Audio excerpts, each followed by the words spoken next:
Hello there. Yeah, so the Fellowship Preseason 2, I guess they're calling it, or PS2. The Preseason 2 patch, I guess, just dropped. They released the patch notes not that long ago, so I thought I would go ahead and sort of give a brief overview and some thoughts from my perspective on what's coming in the new patch in the game. Coming mostly from the perspective of the three ranged DPS classes, which are Elarion, Rime, and Ardeos, since I'll be playing one of those.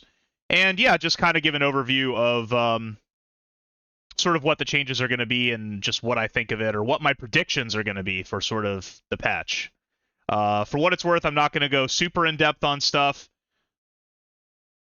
but they have posted the patch notes to Steam, Reddit, probably Discord, a lot of other places or whatever. So definitely would encourage you, to the extent that you're interested, to go check them out for yourself if you want to know what's going to be going on in Fellowship. So, broad overview here, I think that, it seems like the thing that they're most working on in Fellowship is sort of trying to rework the early game a little bit and sort of work on how they're kind of, onboarding new players, teaching the game, making the new player experience good. At the end of the day, I think that for Fellowship to succeed, the space that it wants to occupy is a space that offers M+, Mythic Plus style gameplay, but that is sort of more easily accessible, with less grind and less commitment maybe to try different heroes, to get into the game, and to hopefully make the experience of learning and getting into that style of game basically a little bit easier, because M+ is a little bit daunting. If you're someone that's always wanted to try it or something, you're trying to play World of Warcraft or something like that, you do need to sort of commit to all of the time to level up a character, unlock all sorts of things, gear up or whatever, and then you're finally playing Mythic Plus, and, who knows, you might decide that you don't like the character that you picked or something like that. Hopefully, basically, just Fellowship would be the game where you don't have to go through all of that stuff to try a new hero, and you're kind of doing what you want to do, which is playing dungeons, learning dungeons, and improving at them right out of the gate. So that's what I think their goal should be. To that end, what they've done, I guess, is the big changes, I guess, are that now, instead of just starting the game and just the whole game being dungeons, there is a new sort of questing sort of area, which is listed here. It's called the Woodland Glade. Our new soloable area is ready for its first adventures. The development of the Glade is intended to give new players a place to practice new heroes, and for returning players a place to spend some time while queuing for dungeons. The intention was to make a space that can be both played solo or with others, letting new players get used to supporting each other without explicitly requiring it or imposing a requirement on player roles. Since we want to see how this mode is received as the starting point for new players, we have removed quick play to let this new mode breathe on its own for a while. We filled the space with NPCs, quests, and even a few events in rotation that will reward players with golden supplies. You can access it through the Game Finder screen in the middle of the Stronghold, or through its own station, a cart full of Stronghold Rangers recruiting adventures. So, normally, the way that the game worked in Preseason 1, I guess, you would just sort of immediately hop into quick play or dungeons and start unlocking some new abilities, some talent points, and getting some gear and stuff like that. I guess, I don't know, maybe people are sort of reticent to sort of jump into a dungeon with new people, and they feel some sense of like, oh, what if I don't know what I'm doing? What if I don't have all my abilities yet? Like, I won't be good, sort of apprehension that people get. So now, instead of doing that, if you're so inclined, I guess you don't have to. It's not like mandatory. You can go into this other area where you just kind of be on your own.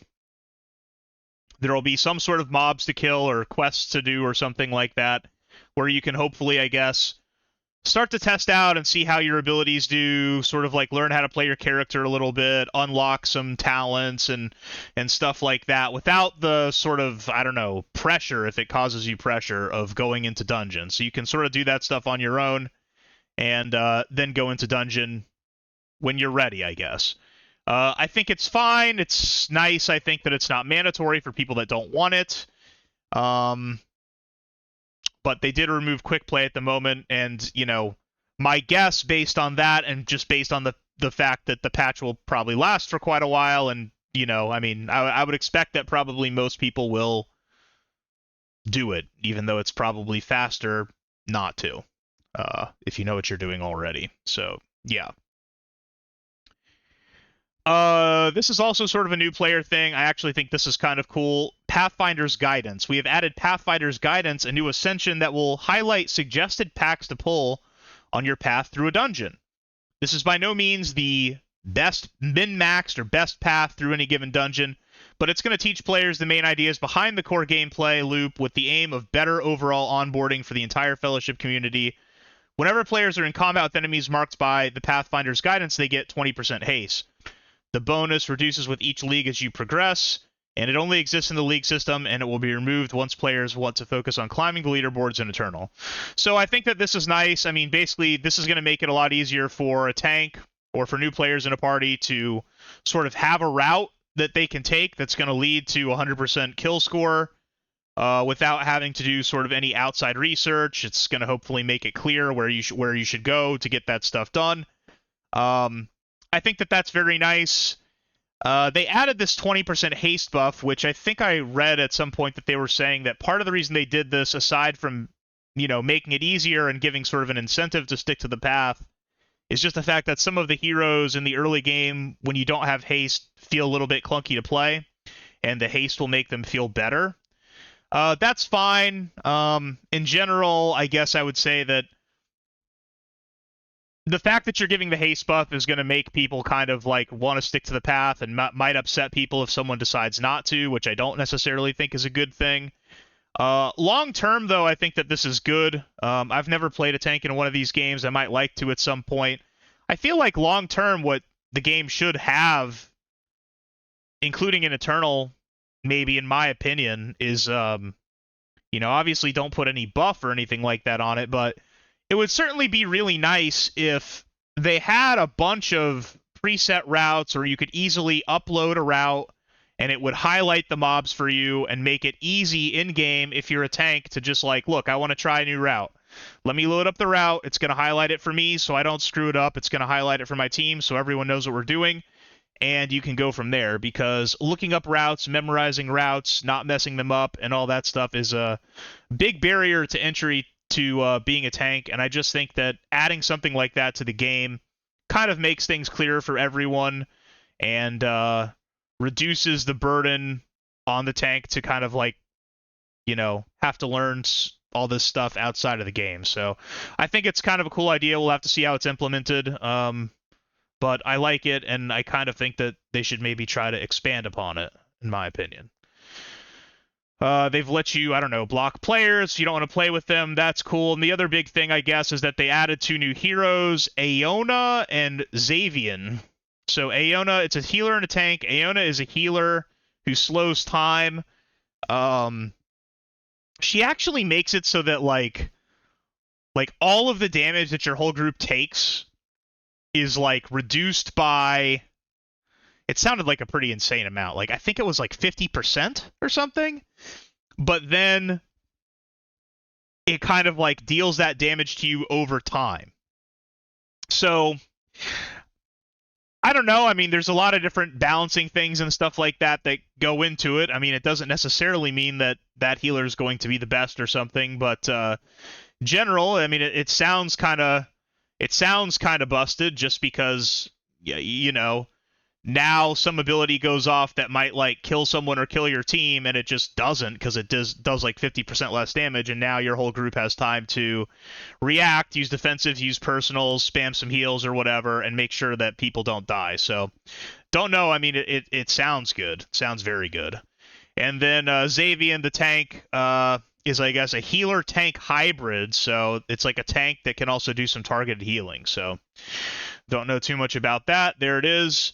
They added an in-game store for like microtransactions. Looks like right now there's only 4 things on there. There's a couple of skins for different characters, Rime, Xavian, and Aona, and then there's a mount. And yeah, they fixed a lot of other stuff. They changed a couple of the curses around. They got rid of 2. They added 2 more. That's fine. You can read about that on your own. The other sort of big thing that they did with the early game in the league system is just that now the difficulty of the game and some of the new mechanics that you get comes at a different time. It comes sort of later in the game. In the first early access preseason 1 or whatever that they did, going from contender to adept was like kind of a big step up for a lot of people, because all of a sudden there was a bunch of new mechanics on bosses and trash, timers, the abilities hit a lot harder and stuff like that, and it felt a little maybe extreme to some players. Now they're not going to add those advanced mechanics until later leagues. They're not going to add timers, I think, until later leagues. And yeah, they're just kind of reworking how all that stuff goes. I guess they're trying to maybe put more emphasis on having less abilities like one-shot you or one-shot your party, and try to make it more about maybe make the damage checks a little bit tighter as far as like trying to get through in time once they add timers to the game. Whether this is a good approach or not remains to be seen. I mean, in my opinion, when you get to the late game, it all kind of comes out in the wash anyway. My personal opinion is that if I was trying to maybe design like the early game experience or something like that, I think that probably you shouldn't unlock all of the hero's abilities maybe as quickly as you do when you go through leagues or when you're doing dungeons. Like, I would probably try to make contender about like, look, here's sort of your core damage buttons for whatever class that you're playing, or your core heals, or your core tank stuff. And, make kind of the first leagues, like contender league, not so much about interrupting, using damage mitigation or anything like that. Then maybe when you get to the next league, kind of make a bigger deal about like, hey, these mobs now have casts that are going to do damage to your group. So here's an interrupt, and here's like one other new damaging ability, like one of your cooldown abilities or something like that, like make sure you start interrupting these mobs, otherwise they're going to do a lot of damage to you. And then like the next league, it's like, wow, okay, stuff is hitting harder. You might want a defensive for when the damage comes, which you've already seen before. Now here's your defensive ability. Here's another cooldown, I would kind of probably make it a little bit slower like that. Like, I mean, I kind of feel like the first league should kind of just be about like, all right, what is my like damage rotation or my tank rotation? And then after that, you start incorporating the things maybe like interrupting and defensives and stuff like that, so that you put more emphasis on them, people understand the importance of them more, and people can kind of focus on the rotation and stuff first, which is what most people do anyway, and then learn the other things, I guess, in time. So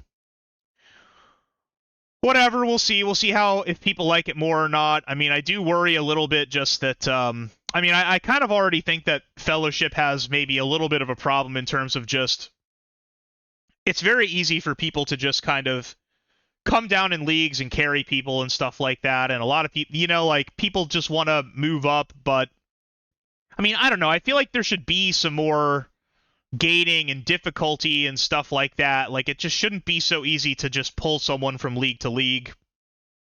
Like, it would be nice, I think, if there were some real barriers in there to kind of,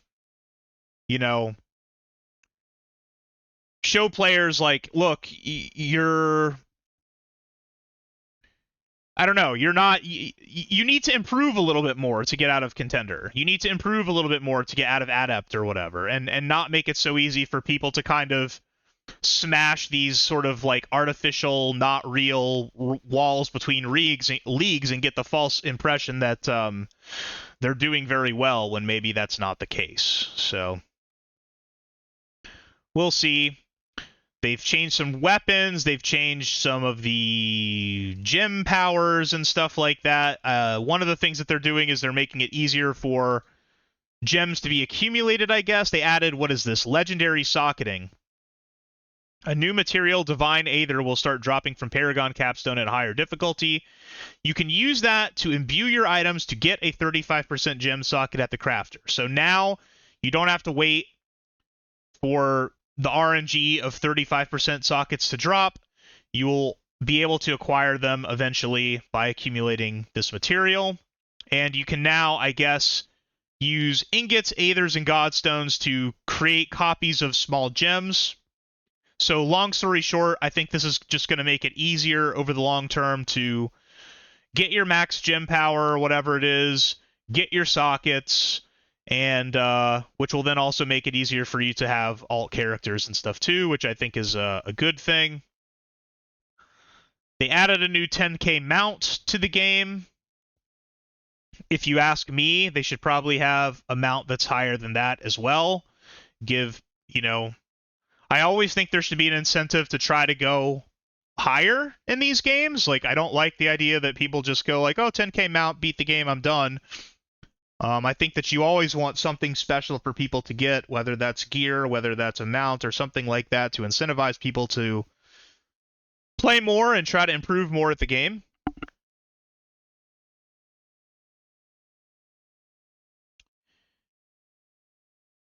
And so, yeah, all stuff like that. The other thing I guess I wanted to mostly touch on was what hero I'll play and what are the changes to some of the heroes. You can look at the changes to your various heroes here. I'm only going to look at sort of the ranged DPS ones, and I'm not going to look at them that closely either.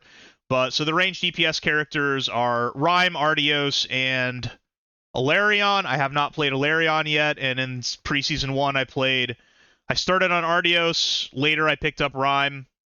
I got to about, I would say, Eternal 40, only solo queue with both of those heroes. Rime, I didn't get to spend as long with. I didn't get, like, my fully maxed weapon and gems and all this sort of stuff, so had a bit more to go on Rime. But long story short, I guess, I wanted to see what I thought the patch notes would say about which of these is going to be best. So I would say take my opinion here with a heaping grain of salt, because I don't think that anyone knows for sure how all of this stuff is going to work out when you get to the end game, because subtle things like gem changes, talent changes, things can synergize and sync up in ways that you don't necessarily expect, and, certain heroes can pull ahead of others. But heading into Preseason 2, it seemed like Elarion was maybe doing too much damage, and they were aware of that and said that basically, I mean, this is kind of, I think, always been the case and should always kind of be designed this way, but when you have a class, which I haven't played Elarion, but it seems like Elarion is kind of like maybe a hunter in World of Warcraft. Elarion can do basically like full damage while moving. So whenever you have that, I mean, it's pretty overpowered, because in a Mythic Plus style game where there's swirls on the ground and different mechanics that you need to do all the time, you're going to have to, like, cancel some casts, you're going to have to move and not be casting and stuff like that. So if you can just do your full rotation for the most part,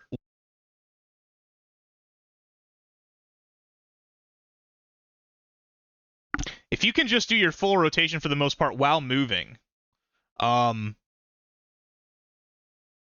like you're gonna do more damage than the other two classes, all things being equal. So when you have that as something that a hero can do, they should be lower on the damage meters to start with, because they're gonna make up for that damage from the fact that they can just do everything while moving. So it sounded like they're aware of this concept, and so they were planning to maybe nerf Elarion. And so I would say, going from Preseason 1 going into this patch, it seemed like Elarion and Rime are the two best DPS in the game. with Ardeos in third for range DPS.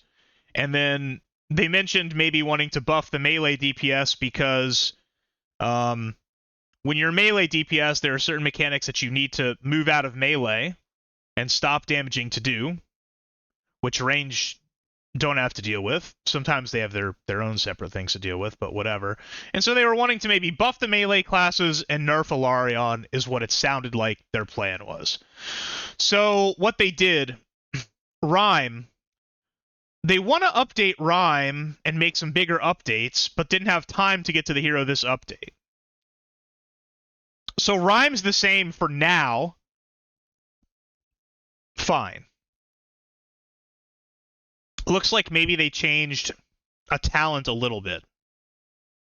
Okay, whatever. With Elarion, they've adjusted his kit and talents and legendaries to give him some fresh build variations. They're nerfing all of his ability damage by 3% with some exceptions. And you can read about these here. I mean, not having played Elarion, I don't have a good feel for like what this means. But I, for the most part, have seen Elarion saying that, like, this thing here, which is one of the exceptions, applying stacks of Lunar Light Mark and all this stuff, like, seems, like, kind of strong. So, I don't know. Long story short, it seems like their intention was to nerf Elarion, and there's some indications of that by reducing ability damage by 3% and reducing some things by some further percentages down here, but you know, I don't know. I mean, it could be a case that some of the stuff that they buff, you know, I don't know. Maybe they didn't do it correctly. Maybe he won't be worse. I don't know. I'm gonna assume maybe they tuned it down a little, but we'll have to see. If you know more about Elarion, read all this stuff on your own, figure it out.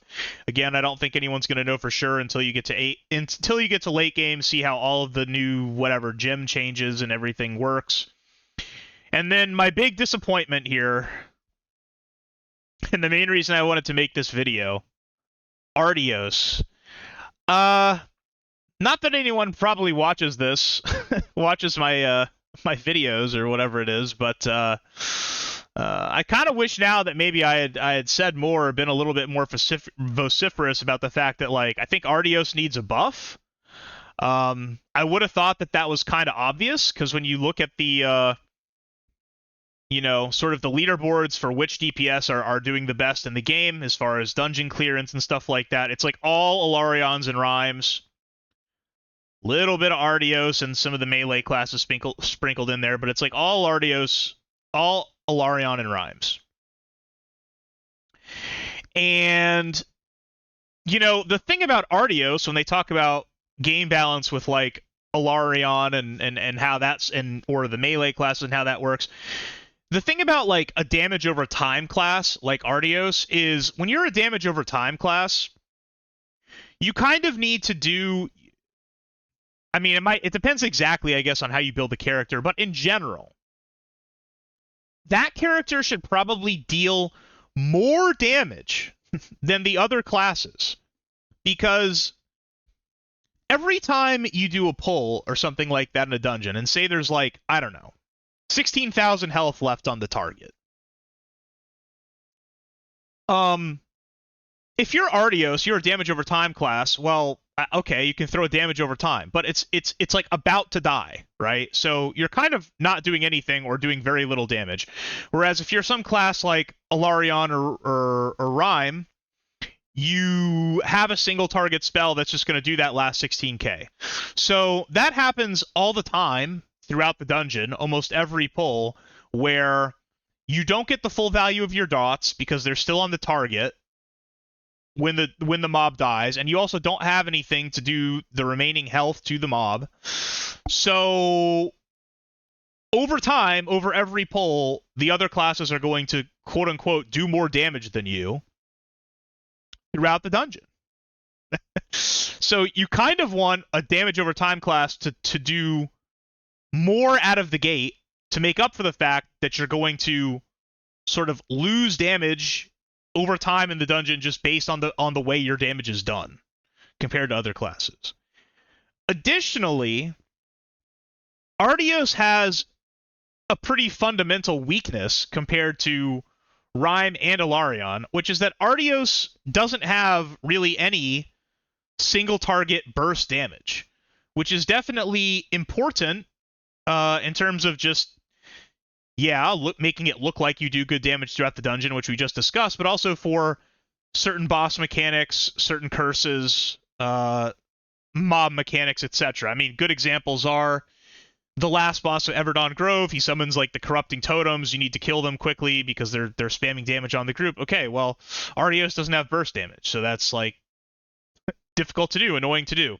The last boss of what's it called? Ransack of Drakheim, who summons the totems with symbols, and you need to figure out which one to DPS and kill it quickly before it like wipes the group.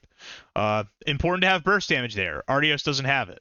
And there are other bosses with similar things and other mobs with similar things. So having burst damage is like important, right? And if you're going to be a hero that doesn't have that burst damage, then you would expect that your character would make up for that by having some other strength. Meaning, okay, well, my character doesn't have burst, but I can do like significantly more damage maybe in really big pulls or something like that. Like there's got to be, it's okay for a character to not have burst damage, but to make up for that weakness, you should be dealing more damage somewhere else or have certain circumstances where you're going to deal a lot more, because that's a pretty big disadvantage to have, not having burst damage. Now, it's not 100% true. I mean, there's kind of two ways to do burst damage with Ardeos. I mean, your Apocalypse, which is on a pretty long cooldown and is really supposed to be used for, you know, group damage, so it doesn't feel good really to use it this way. But it does a good amount, like a lot of single target damage. So you need to hold that if you want to do burst on a target. And that's one thing you have, but it's on a long cooldown. And then the second thing you have is like your ultimate, which does a lot of burst damage. But that's your ultimate. You don't get it very often, right? Like once per boss fight, you know? A couple times per dungeon. And depending on what the mechanic is, it doesn't necessarily feel great to use your ult just for burst damage, you know? On like some mechanic that you need to do.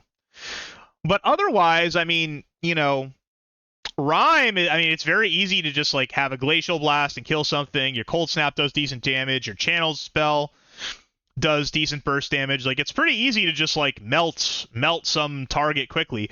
With Ardeos, it's like, okay, now I need to use a global cooldown to put this dot on. I need to use a global cooldown to put that dot on. I need to use a global cooldown to put that dot on. Like, it still hasn't taken any damage because they're all dots or whatever. And then not only that, but like now I need to have detonates stored up to then blow it up. So it takes a long time. Like, it's not fast, it's not bursty, and you need to be prepared in order to do it. So if something needs to die like fast, like Ardeos is not the guy unless you plan ahead and have one of your couple CDs up. It's like very annoying to do.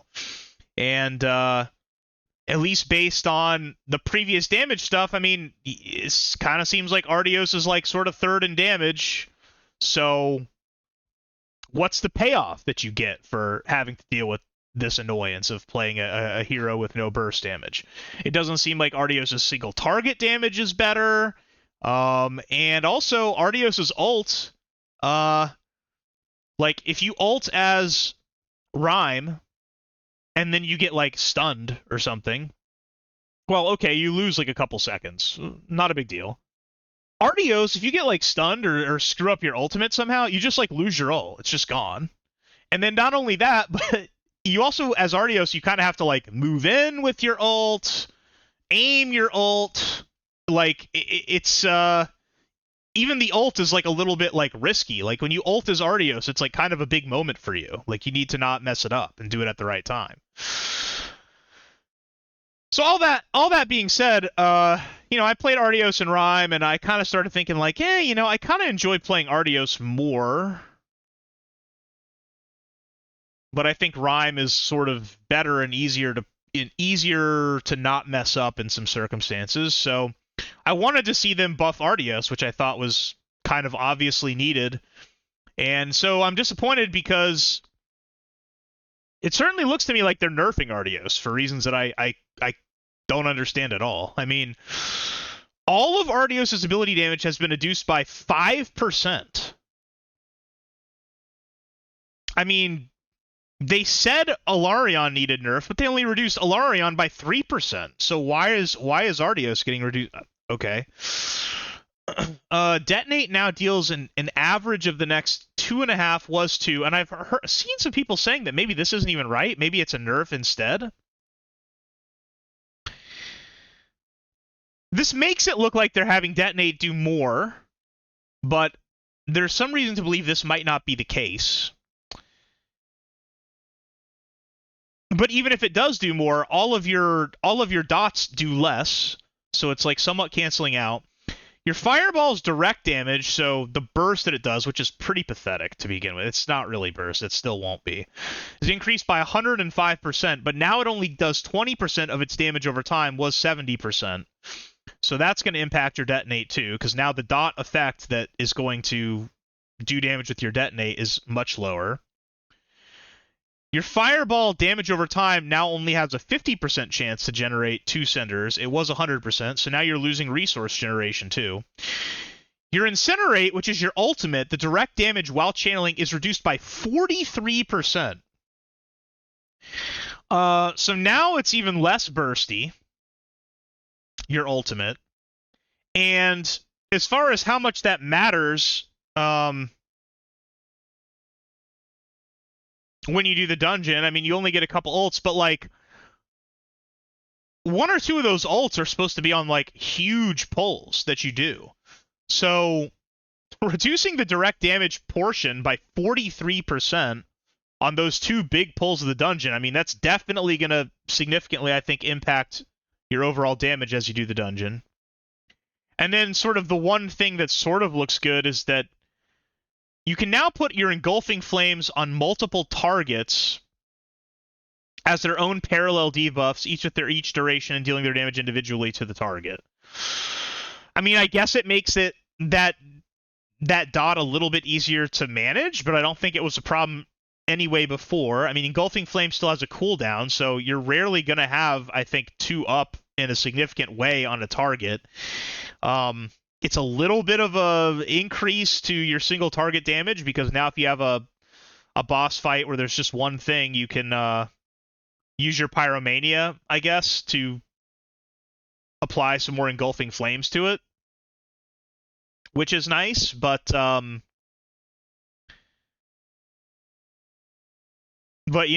like everything else got nerfed, so I don't know. And then, yeah, they reworked some of the talents and stuff. I mean, there's nothing in this that really stuck out to me as like, wow, that's going to make him way stronger or something. I mean, it just kind of seems like little changes here and there. I mean, in general, you would kind of think that the talents should all be kind of close together to make it so that there's more gameplay choices for each hero. So I don't expect a lot of the damage to come from like talents. And then Ardeos is getting some new legendaries, which who knows how those synergize. Maybe those could synergize in a way to make Ardeos better or OP or something, but it's not the way I think it's going to work. So I don't know. Long story short with Ardeos, I was expecting a buff to Ardeos, but looking at the notes, it doesn't look like a buff to me. It looks like a nerf. Could be wrong. He could be about the same. He could even be somehow better with a little bit of this sort of talent reworking and however the new gems and legendaries and stuff like that go, but I don't know. It doesn't look that way to me. It doesn't look right. So it makes me kind of nervous to play Ardeos because, again, I think that Ardeos should have some pretty significant payoffs for his lack of burst damage in order to be a character that's really worth playing if you're not going to have that. So I don't know. So, long story short, I was thinking I was going to maybe play Ardeos. I could play Elarion, but I haven't tried it yet and don't really want to. Um, I think based on the patch notes, I'm going to play Rime, which is a little bit of a gamble because they haven't updated Rime yet.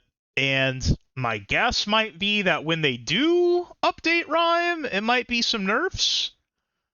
Who knows? So I don't know. I mean, I think if you wanna try something new and play it a little bit safe, I would say maybe try Elarion, because my guess, based on how I've seen these things go in these games, is my guess is that probably they didn't nerf Elarion enough, and maybe somehow Elarion will just wind up being better. So yeah, that's fine, and they've already kind of reworked it a little bit, so you know a little bit what you're getting into. So I think Elarion is kind of a safe choice. I think Rime is my pick to maybe be the best DPS to start. Maybe. Probably not. It'll probably still just be Elarion, but who knows. But Rime might be the top DPS to start, but you're kind of taking a little bit of gamble because they're saying they're going to do some more stuff to Rime, and they haven't done it yet, so who knows what that'll be. And then Ardeos, yeah, I mean, I don't know. I just kind of think... I don't know. I like Ardeos, but in my experience in these games, like I don't think I don't think they ever do a really great job of balancing and getting these sort of dot based classes to function the way that they need to in dungeons to be great choices to play. So I don't think if it's supposed to be a nerf to Ardeos, I don't think that makes sense based on the performance and anything else, and it just, I don't know, makes me not want to mess with them for now. I'm sure at some point, if he's falling behind, they'll buff it or something. Still a fun hero to play. At the end of the day, you should play what you think is going to be the most fun, probably, and not focus too much on this stuff, because it all will change over time. Things constantly go up and down. But yeah. And again, take it all with a grain of salt. Things can work up in weird ways. Who knows? Maybe some small change down in here that doesn't seem like a big deal makes Ardeos the best somehow. We'll have to just wait and see. The last thing, one last thing, I guess, is just that there was one of these weapon talents that sounded kind of insane. They changed some of these weapon talents, or weapon abilities or traits or something. Yeah, this one. New defensive weapon trait, Ancestral Intervention. When you take damage that would kill you, your health is set to 1 and you're immune to damage for 5 seconds. I guess it has a cooldown, kind of a long cooldown. 480, 420, 360, and 300 second cooldown. Okay, so long cooldown.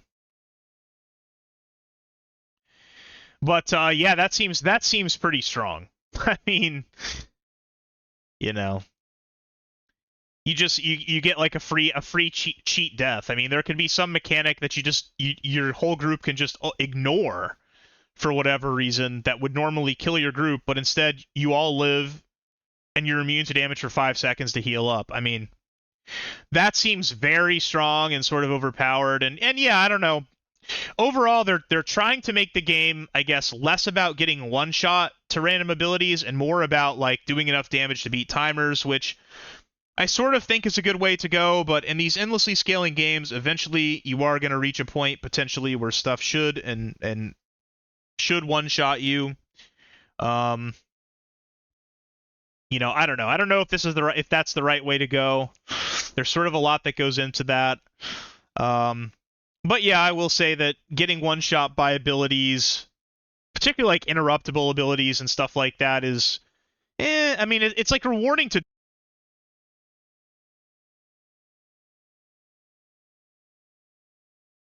It's rewarding to do when you get it done, but it is kind of one of the more frustrating parts of the game because, you know, when you miss a kick and then your group dies because of it, that obviously feels bad. And it also feels bad when you're doing everything right and you happen to be in a group where someone misses the kick and then you die. So maybe taking some of that frustration out is good. In any case, I don't know. Those are kind of my thoughts on the patch notes. And yeah, I don't know. I'm gonna go ahead and get started playing some Fellowship, I guess. See what I think. Again, it's all early. It's all early access, so you know,